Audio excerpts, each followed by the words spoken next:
For our next discussion, it's all about the fundamental concepts. So, very aware na kayo dito. So, pag sinabi natin yung mga fundamental concepts, so it refers, of course, number one, sa land. So, land refers to the earth of a surface, including the natural resources of anything permanently attached. So, kapag iisipin natin, no, these are the three characteristics why the Philippine land value depend heavily on location, and why land is appraised separately from the building, and why professional judgment is required in every appraisal.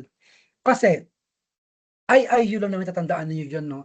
Yung physical and economic characteristics of the land. These three characteristics explain why Philippine land value depend heavily on locations. Okay, the immovability, the indestructibility, uniqueness. So the proper explanation for this concept is that the land in the Philippines or in our countries are legally and physically immovable. 'Di ba? Ano ba sinasabi doon sa ating sa Civil Code of the Philippines? The Article 415 and 416 lang naman yan, movable and immovable properties. May tanong kasi before sa question na ano daw yung dalawang klase or type ng property, ng real property sa Pilipinas.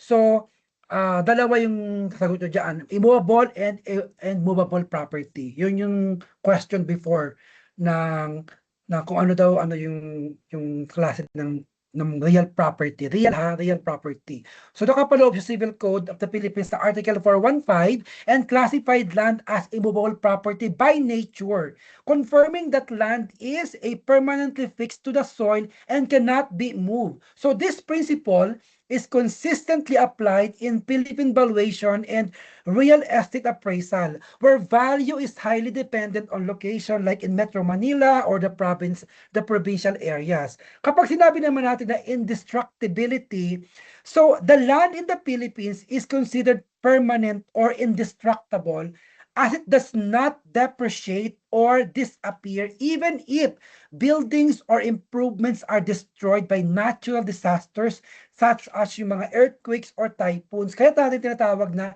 indestructibility. Bakit? So, as a professional appraisal, 'di ba? In the Philippine real estate appraisal, the practice recognizes that the only improvements depreciates. Yung mga improvements lang. Then while the land itself remains, hindi siya nagde-depreciate, which explains why insurance typically covers building but not the land. Okay? So usually, 'di ba, katulad din may mga sariling bahay, may mga insurance. So yun, yung mga fire. So may mga insurance siya. So usually, that pertains to the building but not the land. So this aligns with the valuation principles adopted under the Philippine valuation standards, which treat land as having unlimited life unless legally extinguished. So uniqueness, pag sinabi natin uniqueness, the non-homogeneity, di ba? Non-homogeneous. So that means, ang ibig sabihin lang niyang uniqueness na yan, no two parcels of land in the Philippines or in our country are exactly alike due to a difference, what? Saan sila kakaiba? Location, sa size, sa shape, access, sa zoning, topography, and regulatory conditions. Yun yung pinakang sinasabi pagdating sa non-homogeneity or the uniqueness of land. Yung sinasabi natin na characteristics ng land. And that, in a Philippine real estate education, no, sa pag-aaral natin in appraisal literature, that emphasize the non-homogeneity as the explaining why land value differ even between the adjacent lot. So nagkakaiba talaga siya. The valuation standards adopted the Philippine require appraisers to adjust for these unique characteristics in sales comparison and other valuation methods. So, how about yung sinasabi nilang SIPA? Di ba? Parang, mayroon na nga IIU, may SIPA pa, which pertains to scarcity, improvements, permanence of investment, area preferences. So, marami kaming video nito nung last discussion namin, nasa other page. So, para naulin nyo yung mga discussion doon kung ano yung mga pinapertain. So, nandito rin kasi sinasabi yan sa MR-PAAW. So, yung pag-sinabi natin scarcity, the limited supply of land or the property in relation to the demand. So, the main explanation of this pagdating sa scarcity is that the land is finite or finite and immovable, kumbaga parang immobile. So as available land suitable for specific uses becomes limited, competition among buyers increases. So resulting in higher property values, scarcity is the most evident in urban centers and the prime location. Okay, so pagdating naman sa improvements, building roads and other additions to land that increases its value. Kasi 'di ba kapag halimbawa ang isang land, nilagyan mo ng mga improvement yan, mag-i-increase yan talaga ng value. Kasi nga 'di ba may improvements. So the improvements refer to a man-made changes. So gawa lang to ng tao that enhance the land utility. In valuation, improvements may increase or decrease a total property value depending on their condition, their contribution, and conformity with the market demand. So it can be, no? Depending nga lang yan sa naging contribution niya or naging conformity or the conditions. While the permanence of investment, in the real estate investment kasi, there's an involvement in terms of long-term and the fixed capital. And in appraisal theory, sa ating mga appraisers, no? Claim it na appraiser na kayo. The capital invested in land and improvements is relatively permanent because land cannot be moved and improvements require substantial costs. Thus, the real estate value tend to adjust slowly over time rather than rapidly. So, how about the area preference or the situs? I have also a discussion video about the situs. So, the people decide for one area over another. Like, this is also called yung permanence area preference, the situs. It reflects how the buyer preferences for certain location based on the accessibility, reputations, and amenities or the environment directly influence property demand and value in the Philippine markets. So yan yung tinutukoy pating sa mga characteristics of land at saka itong economic characteristics.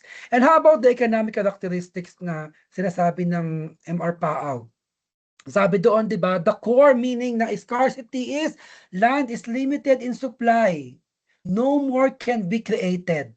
Kasi kung ano lang yun. Ilan ba yung area ng buong Pilipinas? Kasi lumabas yun nung time namin. Yung kung ilang kilometers o ilang miles yan. Kasi lumabas yun sa board exam. Kung ilan yung total ng buong land ng Pilipinas. 'Di ba? Limited lang yung supply ng land natin. So yun, kung ano man yung total, yun na lang talaga yun.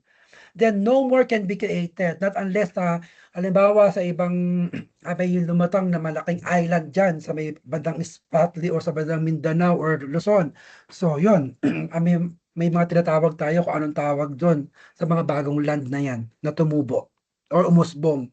So that is in nature, is inherent in land. Then, kapag naman sinasabi natin, no, the permanence or the improvements, kapag sinabing improvement, man-made automatic yan, the building, the structures, there's an enhanced usefulness. And then there is also an income potential kasi may improvement na siya, di ba? Dinagdagan naman ng mga iba't ibang ano dyan, diba, bakod. O, so maganda yung bakod, no? Nakakapagpaganda yan ng value, nakakapagpataas ng value. So, syempre, magandang income din yan. Then, the permanence of investment, capital invested in real is a long-term and relatively fixed. And then the area, so desirability of location based on the environment accessibility and then the development. For the elements required for economic value or the use, ang sinasabi kasi pag sinabing utility, that's the property can satisfy the needs or the wants. So in nature, it's a functional.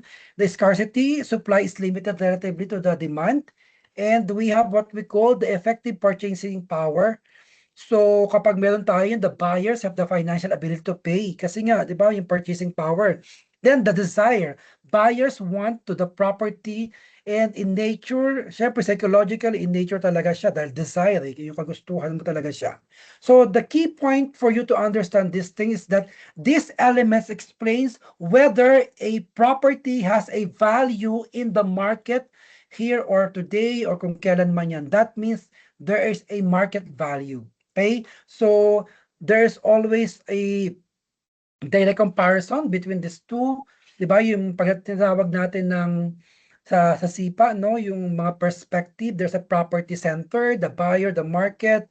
So sa mga previous discussion nito, inaral ninyo, nadaanan na ninyo lahat yan. So binibigyan lang kayo ng recap. So the economic characteristics like yung SIPA describe the inherent and long-term economic in nature of a real estate, while the element of value, so yung element of value naman daw describe the market condition that must exist simultaneously before the value can actually occur. So yan yung ibig sabihin ng SIPA at elements of value.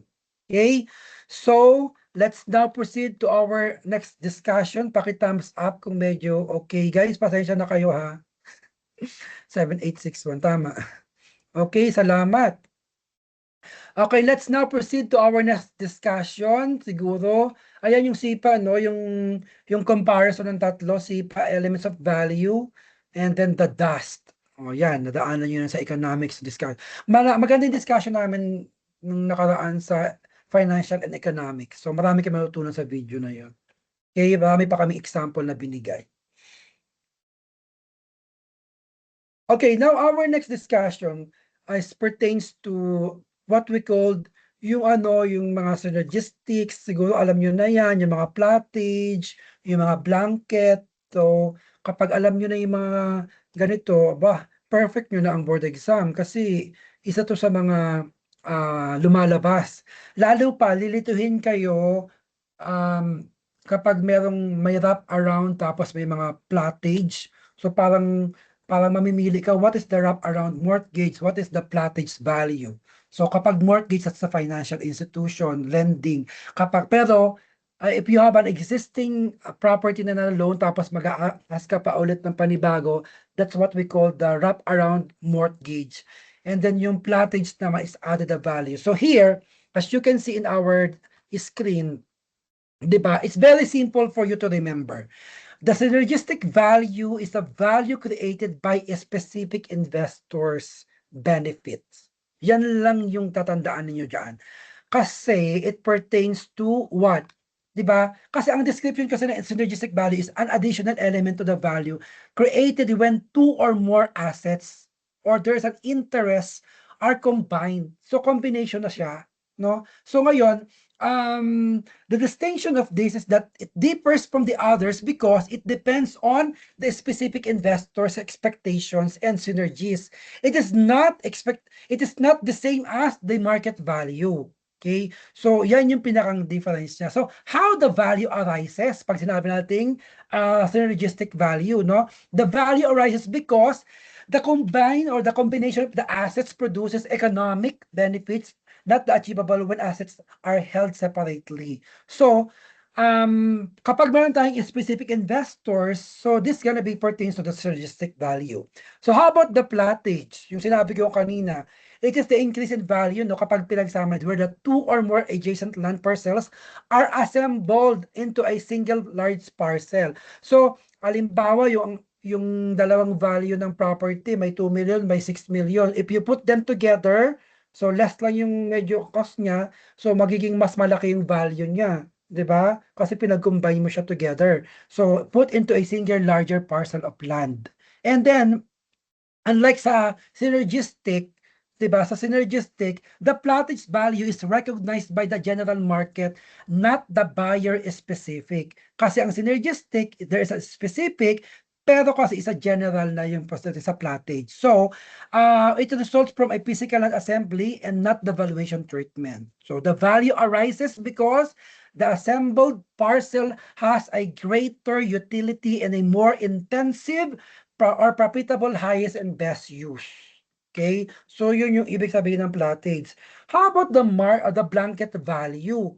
So, it's a uniform or single value applied collectively. So, the value arises pagdating sa blanket, an administrative or the financing assumptions is commonly used for the convenience in a projects with a similar unit. So, it differs fundamentally because it is not a value creation concept.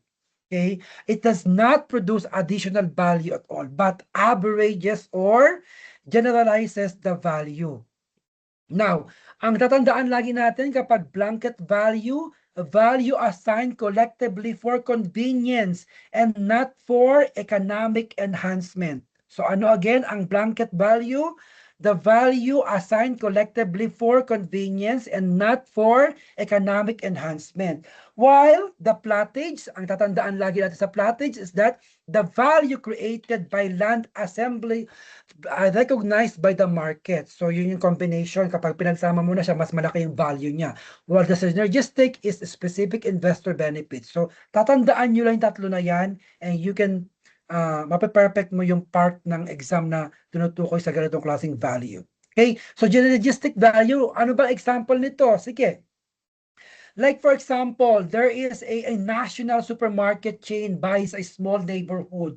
Yung may mga grocery store. Located siya doon beside one of its existing outlets. So ngayon, kapag kuha mo siya on the small grocery, yung small grocery stores, modest profit. So however, magkakaroon na siya ng once it's acquired, magkakaroon na siya ng acquisition. The overlapping of staff are reduced. There is also a purchasing power improves, shared logistics, lower cost. So, yan yung mga pwede mong example ng tinatawag natin na synergistic, no? Synergistic value. Okay? So, pagdating naman sa tawag dito, yung key points to remember natin pagdating sa synergistic value, no? It exists because of the buyer, who is the buyer and not because of the asset alone. So, sino ba yung buyer natin dito? Di ba sabi niya, specific investor. That means who is the buyer and not because the asset alone. Okay? It is the investment value and not the fair market value because another ordinary buyer would not realize the same benefits. Okay? So, we have a buyer and not the asset alone. How about the plattage? Ano ba example ng plattage? Like for example, there are 3 adjacent residential lots and each of them like may 2 million, may 6 million. So kung bibenta natin sila, so if you're going to combine them together into a one larger parcel of land, so the land can now be developed into a commercial building kasi nag-combine sila, mas lalong lumaki. And then if you are going to combine them, so how much now the property would sell? It becomes 8 million kasi nagkaroon na nga ng plattage value. So the increase of 2 million is caused by the larger site area. So improve usability, ability to support, and more intensive highest and best use. So the market recognizes the assembled parcel as more valuable than the sum of its parts. So, di ba, separate. So, i-put them together. So, mas malaking property, mas malaking value yan. And then, mas malaki ang kikitain, no? And then, syempre, you have to put the highest and best use. Lagi nyo tatandaan, no? Kailangan may kikitain talaga tayo. Permissible ba siya? Physically, ano ba? So, i-apply natin yun doon. The key points to remember during the plattage value is that it is not a specific, it's not a buyer specific, and it's grounded in a physical land, utility, and then the HABO or the HBU. Okay? It's the plattage value. Ang blanket naman, ano ba ang sabi sa blanket value? Okay.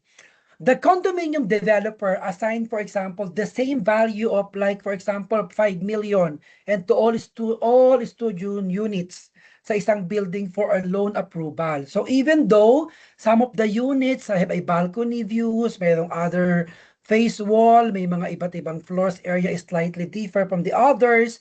So that's the blanket value. Now, the value is assigned collectively for administrative or financing convenience. So there is no additional economic benefit has being created.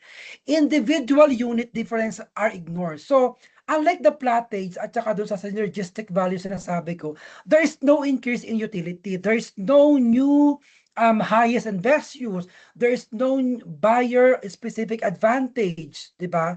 So the key point to remember in the blanket value is the blanket value does not create value.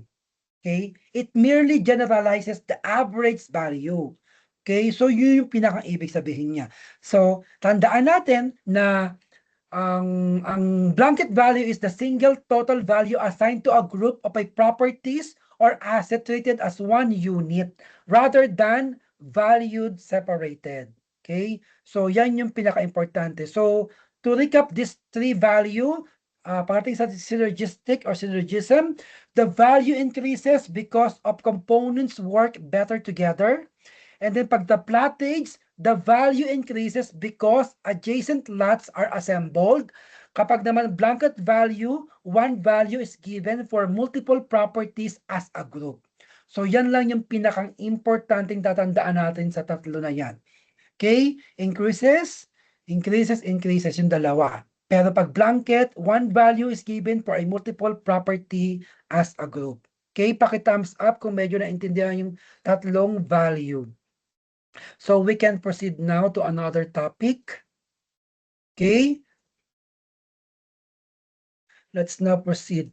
Okay, yung fundamental ng concept, natandaan na ninyo, no? Diba? Yung mga pegs.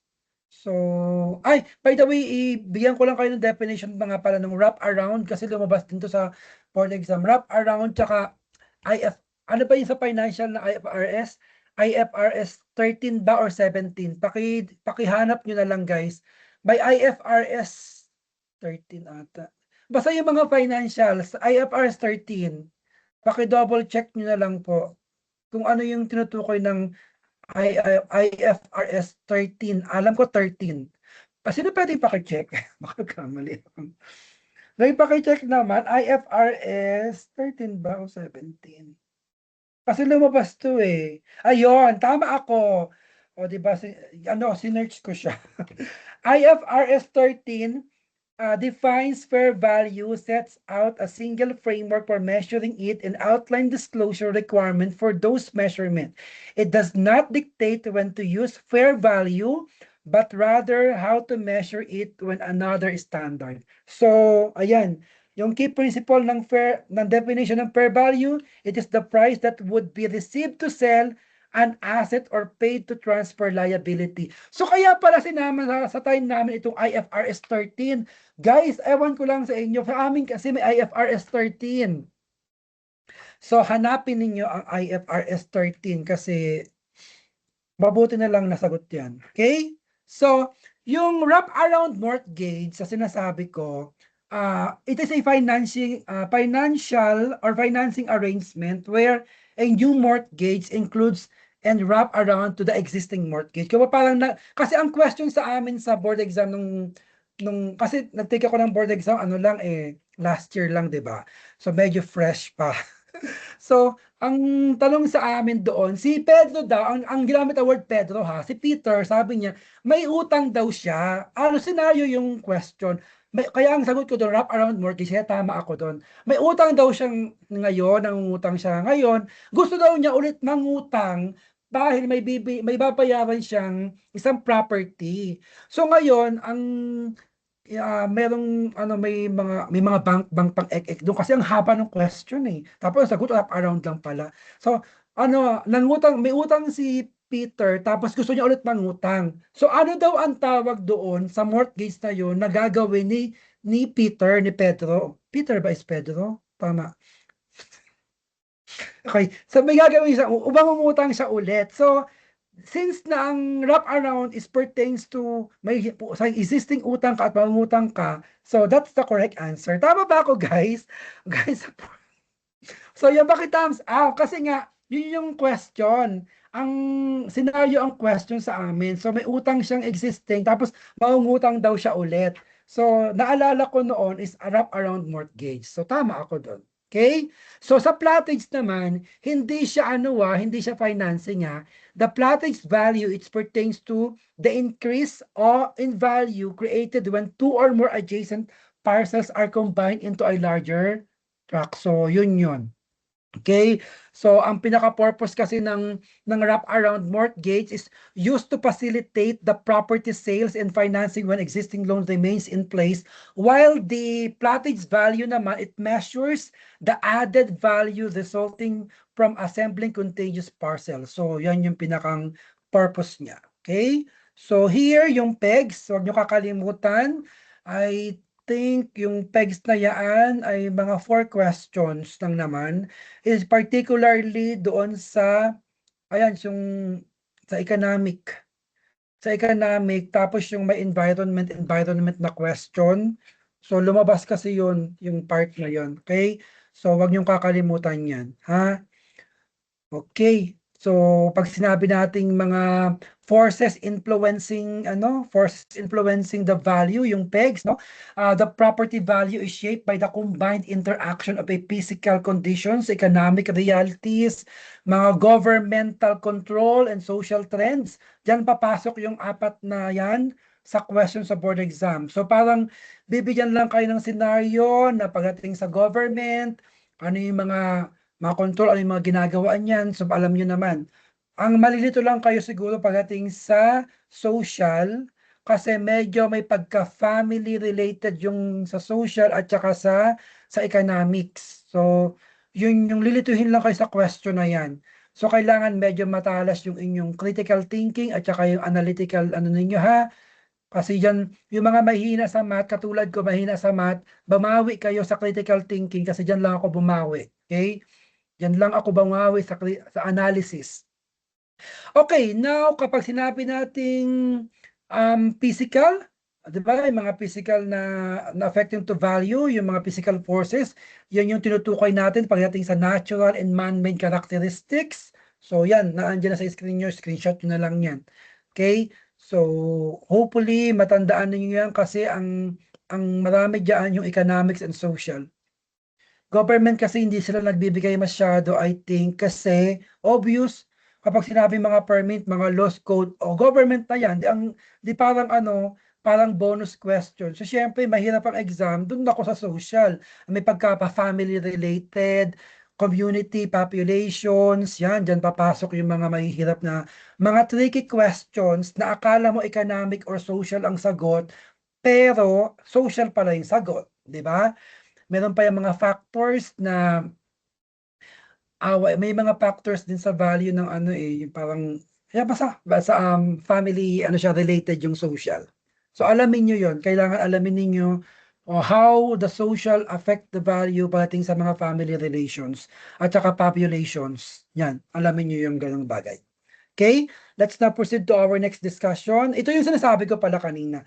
Yung very good condition sa MR PAAW, actually, apat yata lumabas. So, basta, yung part na ito, hindi niya kayo bibigyan ng mga 35 to 50% no. Yung time namin, ang sinabi lang doon is, this term describe an item an excellent condition. Okay, excellent condition, capable of being used. So, yun yung question. Ang pagpipilian mo doon, superb, tawag dito, convenient, mga ganyan. So, yun yung pagpipilian mo dyan. Babaguhin nila yung question na ang dapat sagot talaga natin dyan is very good condition, pero superb yung nilagay. Okay? So, tandaan nyo yan. Siguro kung memorize nyo yung mga percentage, that's very good. But during our time, walang percentage na lumabas. Ang sinabi lang talaga is itong term na ito, describe as an item as an excellent condition. So, ganun lang. Kapag sinabi naman natin na, kasi apat mga ganyan na lumabas eh. This term used to describe those items of equipment which can only be used at some point well below their fully specified utilization and it is not possible. So, poor condition yung sagot doon. So, may mga iba pang terms na ginagamit, pero dapat, ewan ko lang, advice, dapat alam nyo din talaga yung mga ibang term ng mga scrap, poor, fair, good, and very good. Alamin nyo yung mga ibang term. Kasi, yung very good yung time namin, superb, SUPRB, obviously, excellent talaga ibig sabihin ng superb. So, yun yung ginawa ng PRB Rest last year. So, kaya, ingat lang kayo, kasi maraming lalabas dito sa part 1. Part 1 to lumabas eh, yung tanong na to. Guys, nakikita nyo ba yung mga yan? So, kailangan alamin nyo to ha. Kasi, sila, babago-bago. Yun. We cannot control them kasi yun ang gusto nila mangyari.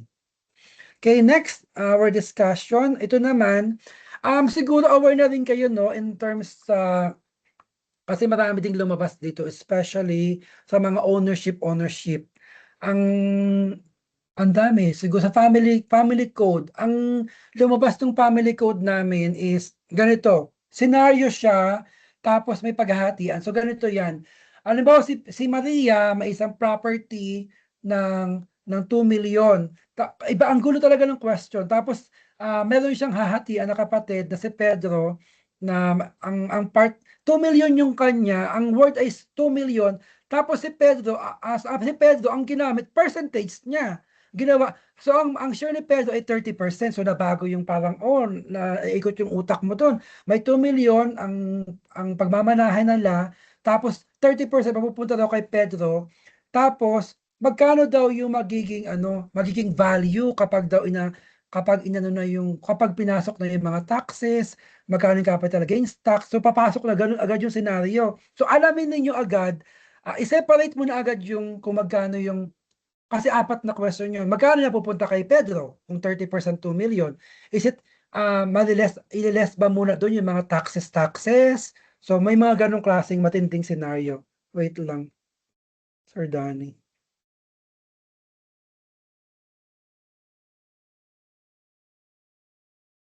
Okay. So yun yung question at medyo tricky ha. Alam mo, may mamanahin daw si Maria na 2,000,000, tapos may party si Pedro na 30%. So magkano daw yung matitira na kapag may mga tinanggal na yung mga dapat tanggalin. So ganun katindi yung part 2 na exam. Ang daming ganong klaseng exam. So today questions na about family related, ang questions ng mga hahati-hatiin na properties, tapos ilang percent napupunta kay ganito, ilang percent mapupunta kay ganyan, ilan yung matitira. So yun yung pinaka last question. So alamin ninyo guys yung mga portion ng mga division. Tapos may question pa doon na tawag dito, common property. Common property siya na parang pinakasal yung dalawang tawag dito? May question kasi doon na same-sex marriage.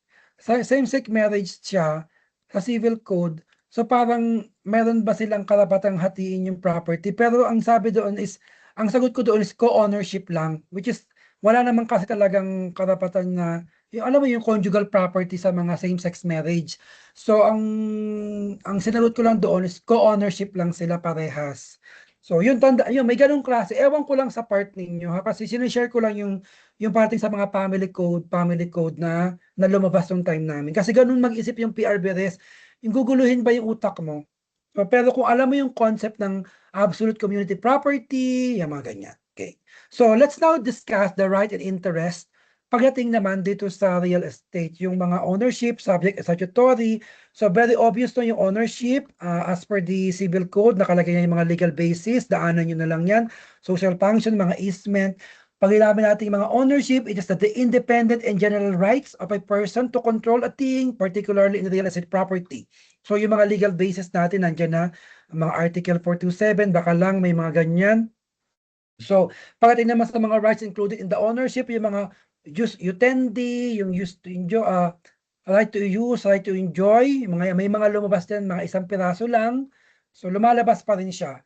Tapos, yung mga yung mga Latin words, may mga pa isa-isang mga sa part 1 may lalabas pa yung mga jus provendi, jus disponendi, jus vendicandi. So, yan.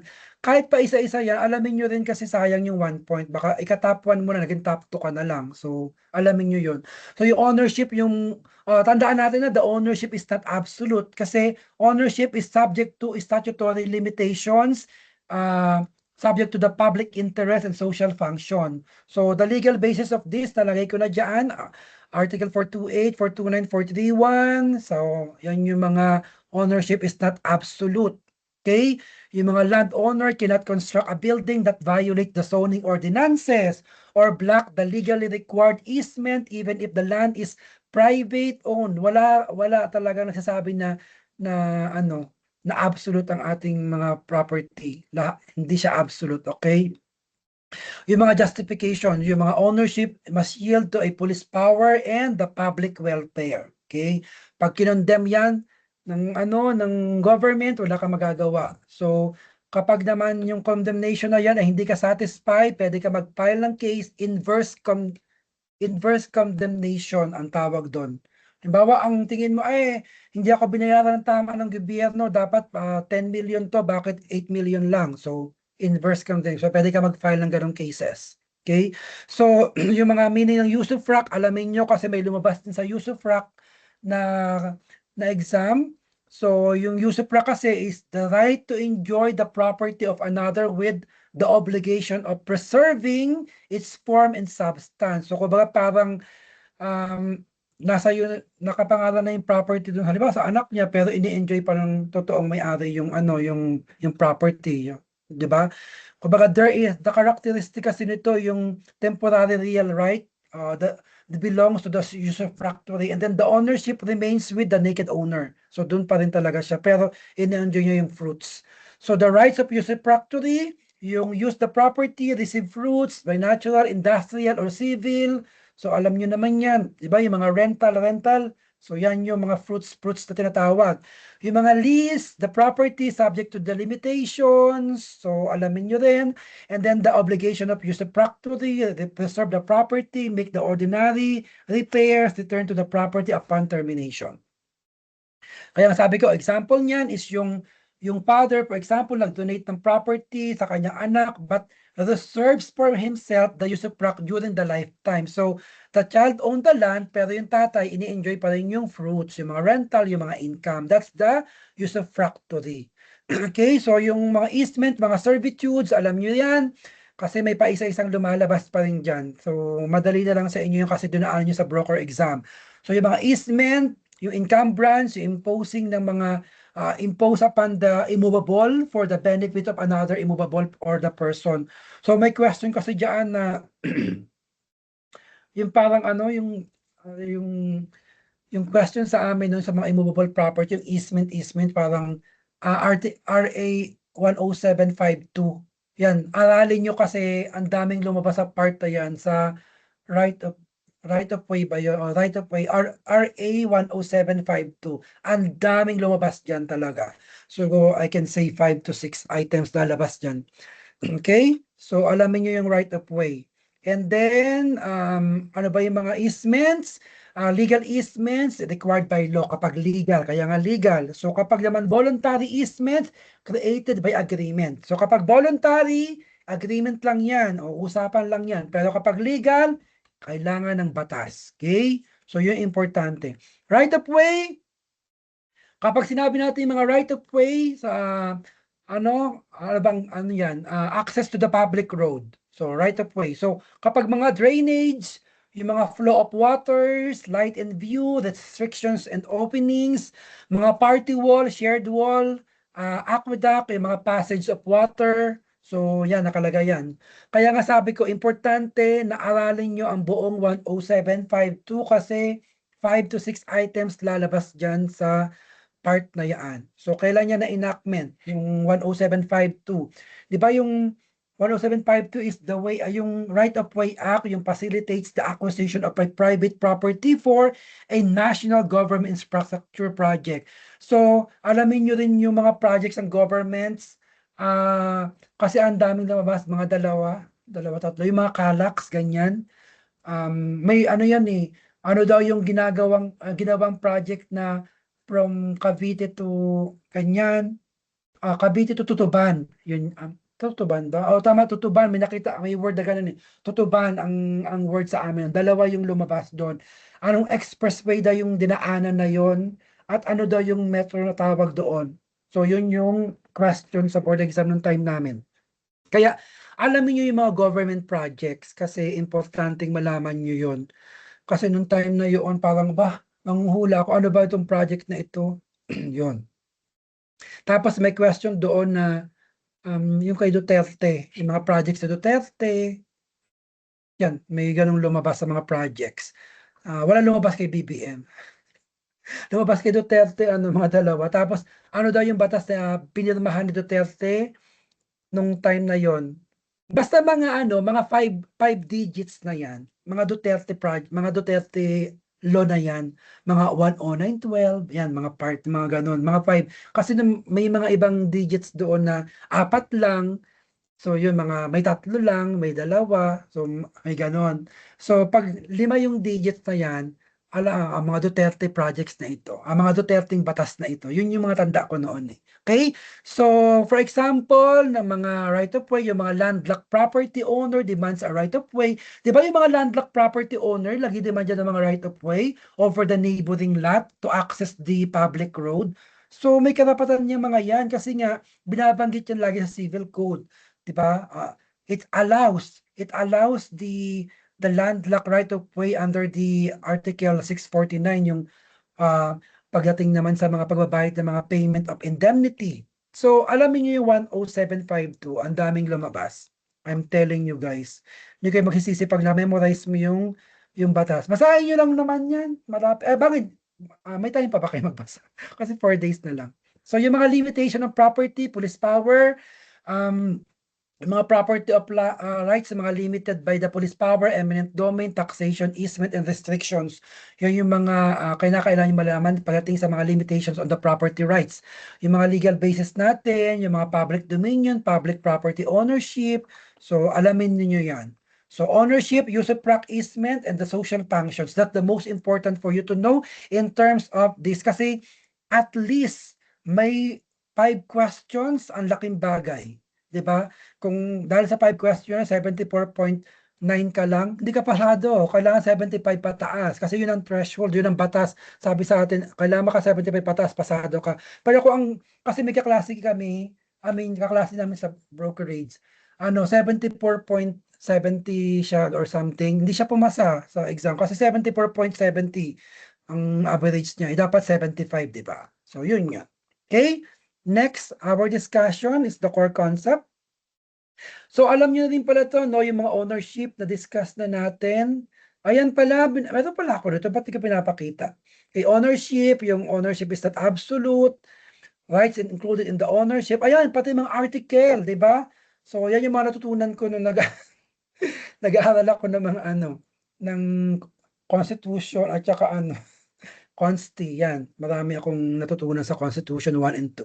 Okay? So, the core concepts start with the definitions. Usually naman kasi, the government manuals na atin, di ba, defines the appraisal as the act or the process of determining the property value. So, usually, mga ganyan. Kaya importante din malaman natin yung ganitong concept. Okay? So, here's another one, the usufruct.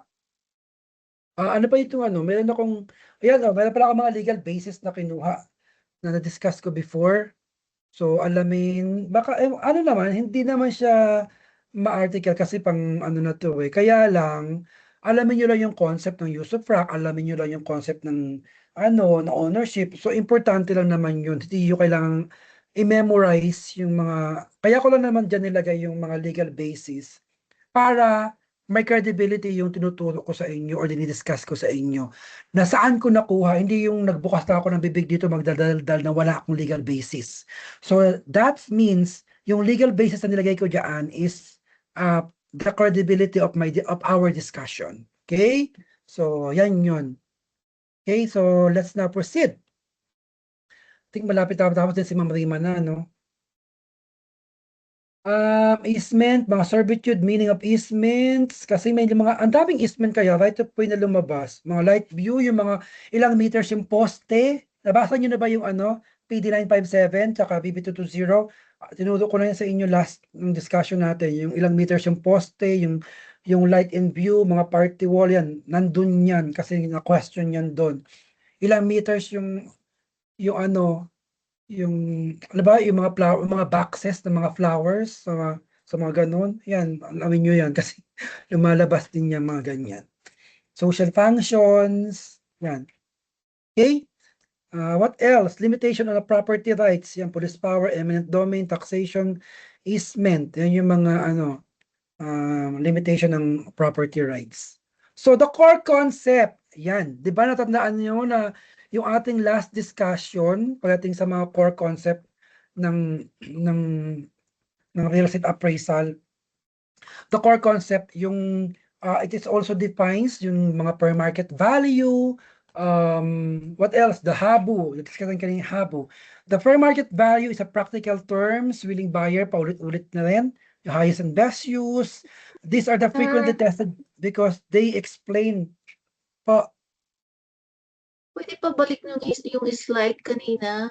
Hindi ko na Ah, na Ay, okay po. screenshot. Ma'am, nasa GC po, lahat po ng mga discussion namin may soft copy po, sinishare na. Alin po, ito po ba? Yes po, yes po. Okay. Thank you. Okay. So yan. So, advice ko lang aralin niyo ang 10752. Okay, aralin niyo talaga, ang dami doon. Tapos yung extinguishment ng mga informal settler. Tapos lumabas kasi sa board yung ano yung parusa at magkano yung binibigay na allowance kapag ikaw ay isa sa mga na-extinguish. 1 month yun, di ba? Pero may tinatawag silang allowance eh. Oo, i-double check nyo kasi lumabas sa board yun eh, yung time namin, lumabas talaga siya. Magkano allowance sa makukuha nung na-extinguish? I think 1 month salary. I don't know, 30 days.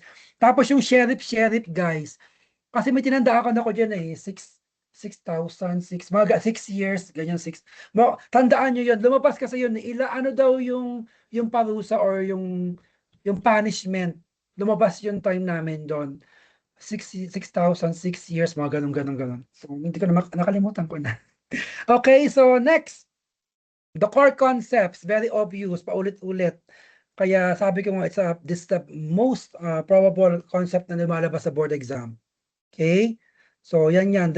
These are the frequently tested because they explain why two appraisers can look at the same property. So, the reliability of the evidence available. So, yan yung pinakang patandaan natin. Here, the government assessment, like yung MR-PAAW,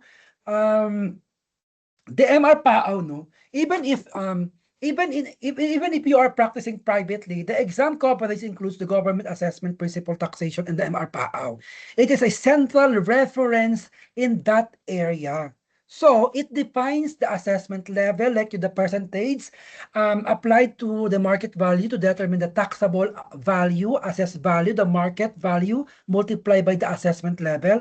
So it also defines in the mass appraisal as a valuing group of properties as of a given date using the standard methods, common data, and the statistical testing. So here, the important for schedule of market values and the equitable taxation.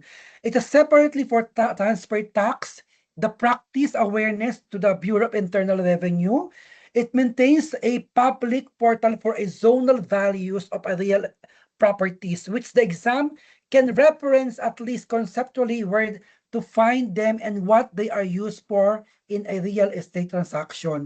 Itong tatlo na ito ang importante, including the RA 7160. Okay? So kaya ko sinasama yan dahil ito pagdating sa mga real tax, estate tax, kasama siya lagi. Yung tatlo na yan. Until such time na nga na dumating itong si RP Bara, which is I believe this year mas maraming RP Bara ang lalabas compare ngayon sa mga MR-PAO, mass appraisal, and MBIR kasi implemented na to eh. So dito na ngayon mag-rely ang ating PRBS or mga examiner natin. So ano nga ba itong RP Bara? Siguro perfect. Ako binasa ko ang RP Bara 5 times. Yung batas na yan. And I can say and I can tell you na ang dami kong natutunan. And even kahit nakapikit, tanungin ka, alam mo, kung nabasa mo siya ng 5 times. The main purpose is that to standardize the real property valuation nationwide. Yan sabi ko, diba?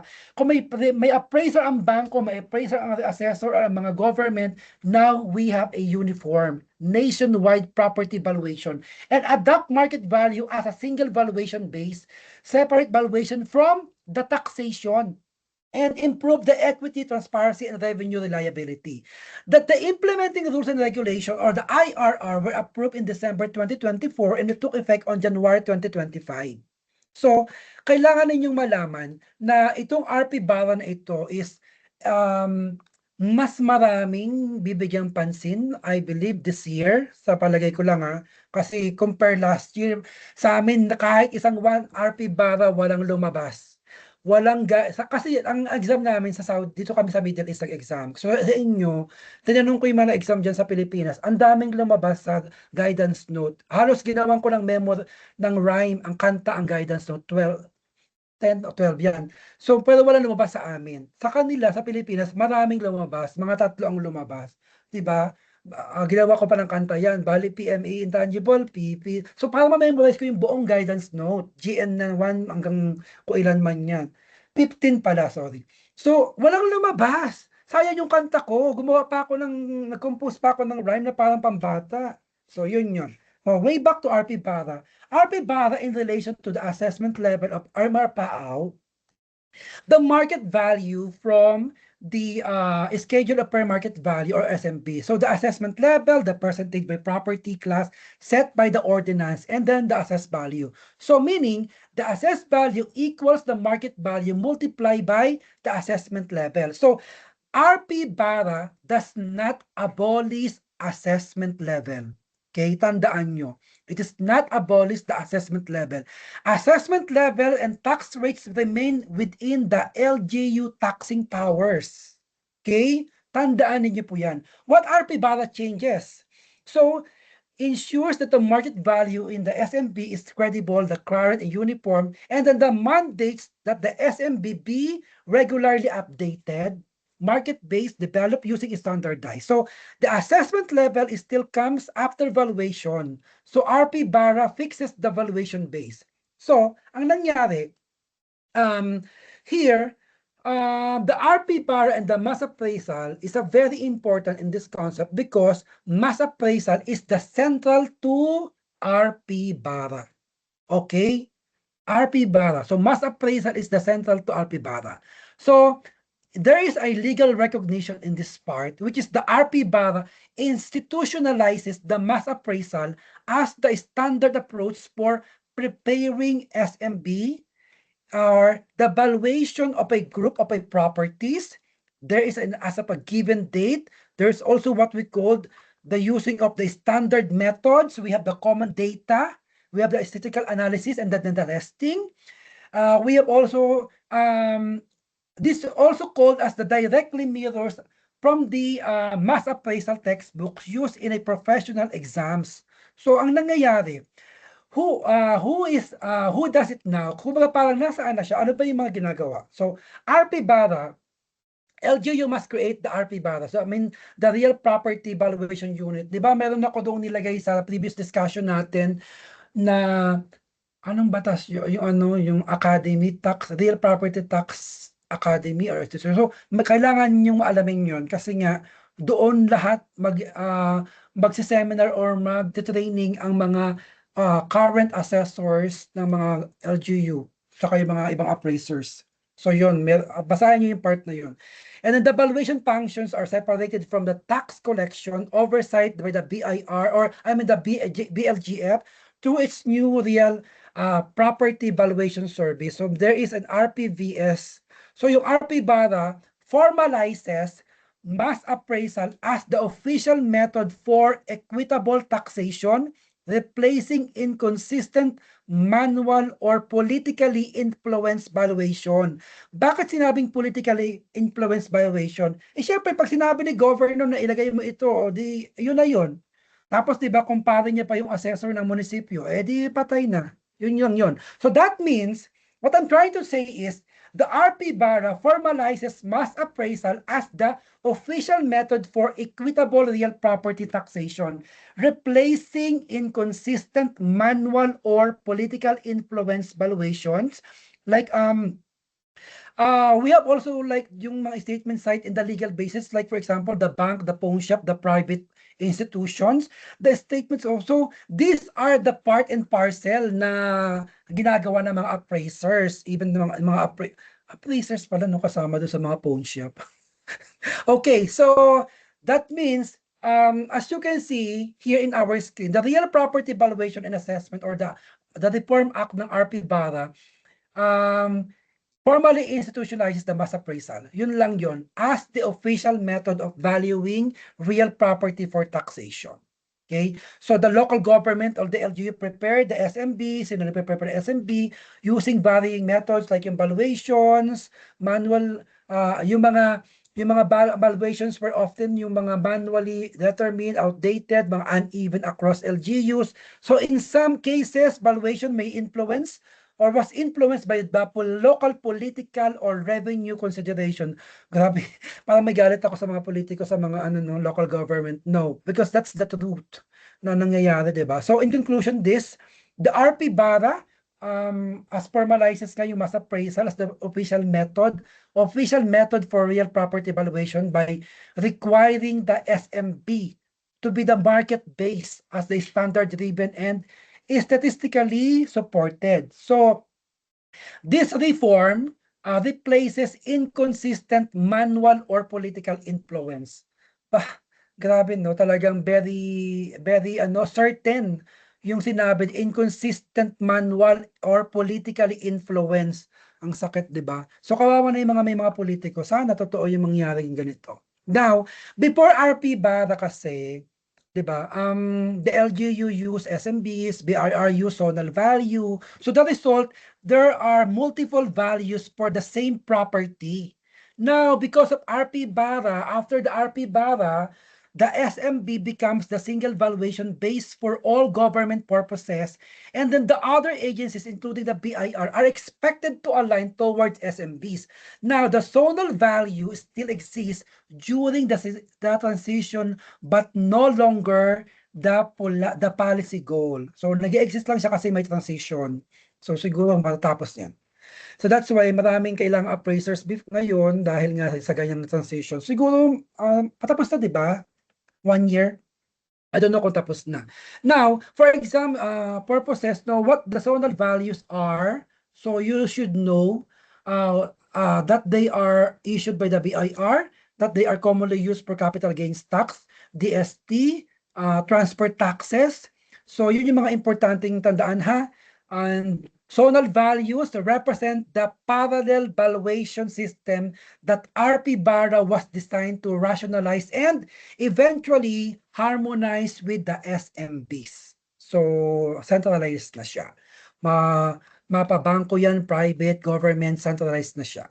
So here, the zonal values, alam nyo naman, historically functions as the parallel valuation system to the schedule of market values, and then the real property valuation and assessment, or the RP Bara, was enacted to rationalize this multiplicity of valuation basis on and move toward to the harmonized of a single valuation. So single valuation na siya. Very easy lang naman to understand the RP Bara. Basta bigyan mo lang siya ng puso pag binabasa mo siya. Kasi ang ganda habang yung transition, ang ganda sana nung magkatotoo, no? Even nga yung mga wala namang bayad daw yung mga nagbo-volunteer. I don't know.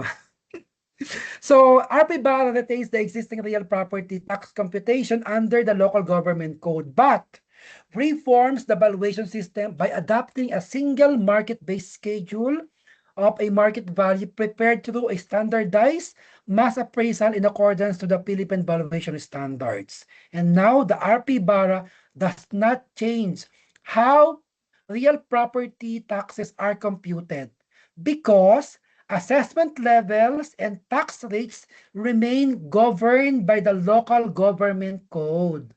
However, itong nagawa nila is the reform how the property values are determined by adopting a single market-based valuation, institutionalizing mass appraisal, enforcing national valuation standards, and separating valuation from taxation. Okay, clear?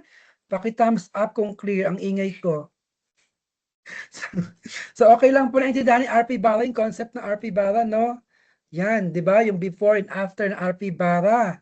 So nakikita nyo naman, before RP Bara, may mga inconsistent. Tapos pag sinabi ni governor na ito ang ilagay mo sa tax, ilagay mo ganito, ay disunod naman si assessor. Kasi nga, walang lisensya si assessor, di ba? Ngayon, napapansin ninyo, as per the RA 9646, Section 30 or 31 ba yan, na lahat ng assessors na existing ngayon, wala nang rights ma-elevate to higher position just because they are not licensed. Now, if you are assessor currently, now, tapos makapasa ka ng board, my God, congratulations, ang taas na ng position mo, tataas ang sweldo mo, and yung mga kasamahan mong hindi licensed, they will still remain in that position. Pero ikaw na nakapasa ng appraisal exam, congratulations, kasi iba na ang level mo, no? Okay, so understand po ba? So, let's now proceed. Medyo mahaba. Paano si Ma'am Rima sunod na sa akin? Ma'am Rima, 15 items lang naman sa'yo, 11 o 10. So, the economic principles, very obvious. Alam nyo na to. Pero importante dyan yung substitution, anticipation, ano pa ba? Anticipation, kasi contribution and externalities naman mga economic, sa economy, sa neighborhood. Pero hindi siya masyadong matanong. Wait, we have also the market structures. Yung market structure, tandaan nyo lang ha, may lumabas kasi sa amin na oligops, yung oligo, yung, ano, hindi siya oligo. Duopoly. DUO poly, yun yung lumabas sa amin. Tapos yung mga Sony na yan, alalahanin ninyo kasi may 3 o 2 lalabas dyan. Pero sa amin nga, na-discuss ko na before, duopoly ang lumabas. DUOPOLY. Yan, mga dual na yan. Okay? So, yan po yung importante na yung dapat tandaan. And good luck, congratulations in advance sa mga future license